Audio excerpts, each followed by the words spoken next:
Jadi saya nggak mengikuti peraturan orang lain, saya mengikuti peraturan diri sendiri. Mantap, ini pesan dari Raja Kadal. Siapakah Raja Kadal? Pak Ijo. Abang kenal lah. Tidak simetris atau lurus ya. Apa sih simetris itu? Embuh lah.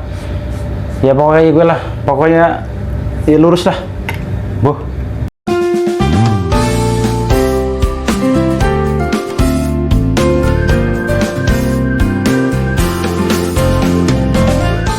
Sedikit saya jelaskan ya cara memasang atau mengganti bokemer yang benar.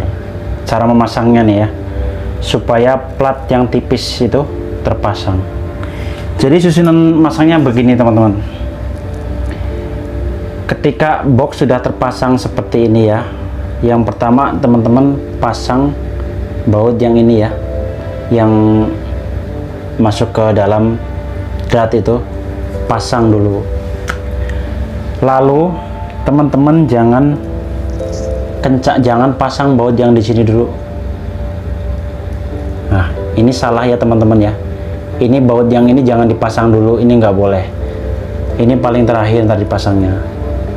Nah, ini kan udah terpasang ya.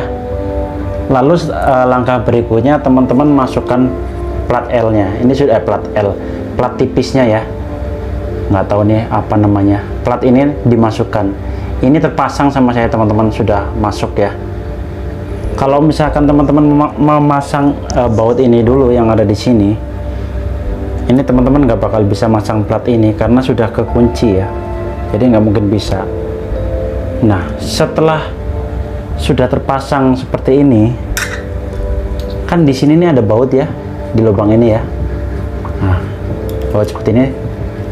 Oh, bautnya mana ya?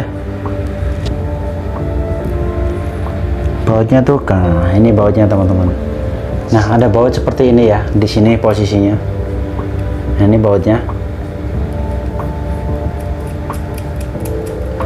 Ini kencangkan teman-teman, jangan terlalu kencang banget ya. Kencangkan sampai benar-benar mentok. Oke, cukup seperti itu saja. Lalu yang terakhir baru pasang baut yang di sini. Nah, seperti ini teman-teman cara kerjanya.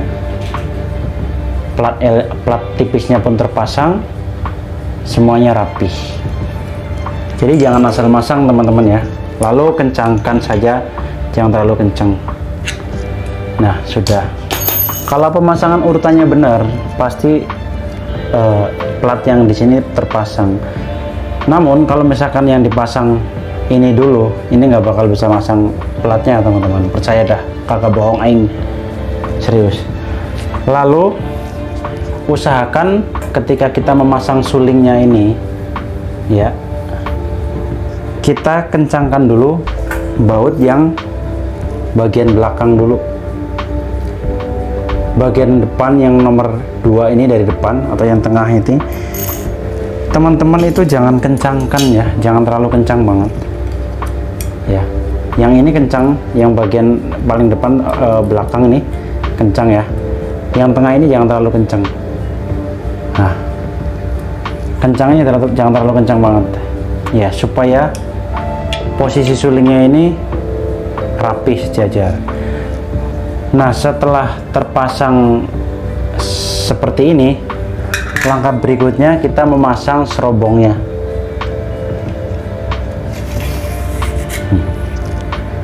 Kita memasang serobongnya ya.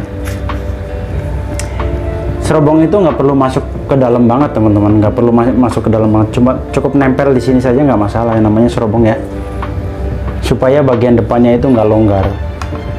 Kalau teman-teman memasukkannya terlalu dalam, maka itu akan membentuk si suling ini tidak simetris atau lurus ya. Apa sih simetris itu? Embuh lah. Ya pokoknya gue lah, pokoknya ya lurus lah. Buh. Nah, setelah serobongnya terpasang, nah,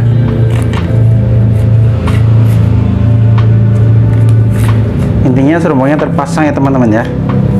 Ini kan serobong gunanya untuk melindungi si sulingnya saja ya. Jadinya seperti ini. Lalu langkah berikutnya, teman-teman coba dulu ya, ininya itu bagian cincin depannya itu pas atau enggak. Nah, kalau memang terlalu memaksakan, jangan dipaksa teman-teman. Misalkan sulingnya tuh arahnya ke atas, kita tekuk ke bawah. Nah, seperti ini nih, saya cara masangnya ya. Nah, ini sepertinya nggak terlalu memaksakan teman-teman, karena sudah 95% pas. Jadi tinggal masukkan saja, itu sudah bisa.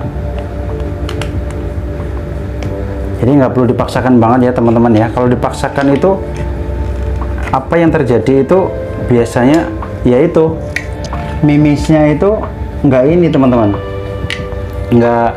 nggak lurus. Nah, ini kan teman-teman kan cincin bagian depan nggak ini ya, nggak masuk ya. Ada lebih berapa ini, ada lubang, ada lebih. Berarti teman-teman itu sesuaikan saja. Berarti teman-teman tinggal potong 1 cm. Jadi serobongnya dipotong 1 cm supaya pas. Oke, ini langsung saja saya potong 1 cm supaya pas. Oke, saya potong dulu. Saya bodo amat sama yang punya, pokoknya potong aja. Jadi saya nggak mengikuti peraturan orang lain, saya mengikuti peraturan diri sendiri. Mantap, ini pesan dari Raja Kadal. Siapakah Raja Kadal? Pak Ijo. Abang kanal lah. Oke, saya akan melakukan pemotongan dulu. Oke, ikutin terus. Nah teman-teman, setelah saya otak-atik ya, cincin pun sudah terpasang dengan rapi. Dan tadi saya sudah melakukan pemotongan serobong sepanjang 1 cm ya, supaya pas dan tidak menekan si sulingnya. Nah, setelah terpasang seperti ini teman-teman, kita untuk mengetahui apakah si kacang nyenggol ruangan yang ada dratnya ini apa enggak, kita bisa mengetesnya dengan melepaskan grendel bagian belakang. Jadi grendel seperti ini kita lepaskan dulu ya, lepaskan dari tempatnya. Di sini ada bautnya, teman-teman tinggal lepaskan saja, lalu lepas pernya, lalu tarik saja gitu ya. Nah, setelah itu kita intip dari belakang ke depan, arahkan ke cahaya teman-teman ya. Kalau misalkan ada bayangan hitam, pasti itu si kacang nyerempet bagian ujung ya. Namun kalau misalkan nggak ada bayangan hitam, sudah dipastikan si kacang keluar dengan lancar. Karena ini keluhannya angin nyembur dari belakang dan si kacang nyenggol, jadi saya rapikan bagian angin dari belakang dan si kacang nyenggol. Di belakang sudah beres, sekarang kita tinggal tes apakah si kacang nyenggol apa tidak. Tidak perlu menggunakan mimis ya teman-teman ya, kita cukup intip dari belakang saja, arahkan ke cahaya. Jadi sudah nggak ada bayangan ini lagi teman-teman, udah nggak ada bayangan ya. Di situ kelihatan, nanti diintip ke depan itu ada lubang ya, itu kelihatan tuh, itu kan ada lubang tuh. Nah, di situ kelihatan kalau misalkan si kacang nabrak itu bakalan kelihatan bayangan hitam. Namun pada kali ini sudah nggak ada bayangan hitamnya, jadi si bayangan hitam sudah hilang, kembali ke asalnya teman-teman. Nah, belum saya coba, tapi saya sudah yakin bahwa unit ini sudah beres ya. Saya berani jamin 95% unit ini sudah jadi lah. Oke, jadi kesimpulannya teman-teman, cara memasang box camber ini jangan asal-asalan ya. Jadi ikuti peraturan yang benar. Jadi ada caranya ketika kita memasangnya. Oke, kalau untuk memasang kapsul anginnya di dalam itu standar lah. Cuman kalau untuk memasang cambernya ini memang kelihatannya gampang, sepele. Tapi kalau nggak tahu apa namanya prakteknya itu, jangan pikir ini perkara sepele teman-teman, bisa berakibat fatal kalau itu. Oke, Dan ini sepertinya sudah jadi, dan saya akan otak-atik lagi, saya akan periksa supaya 100% jadi. Setelah itu saya akan rapikan dan saya akan susun kembali. Lalu saya akan kembalikan kepada yang punya. Saya lupa tadi yang punya siapa. Intinya ini paket gelap ya. Dan dengan penyakit seperti itu. Oke. Saya akan ininya lagi meriksa kembali dan saya akan pasang kembali. Nanti setelah jadi saya akan kembalikan kepada yang punya. Mantap. Setelah saya periksa kembali dan saya uji coba ya, ternyata sudah 100% terpasang dengan baik teman-teman. Jadi unit sudah kembali normal, tinggal besok diambil sama pemiliknya. Jadi intinya teman-teman yang ingin mengganti box plastik ke aluminium, teman-teman harus tahu dulu caranya ya. Jadi ada tahapan-tahapan yang harus dilewati gitu. Teman-teman paham ya?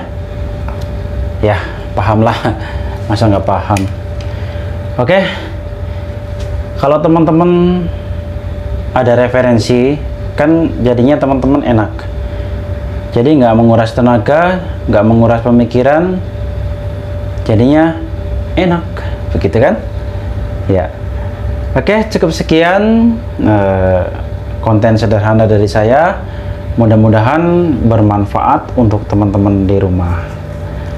Selamat mencoba. Wassalamualaikum warahmatullahi wabarakatuh. Ini teman-teman sudah normal jaya, tinggal saya pasang gagang belakangnya. Beres deh, mantap. Dadah.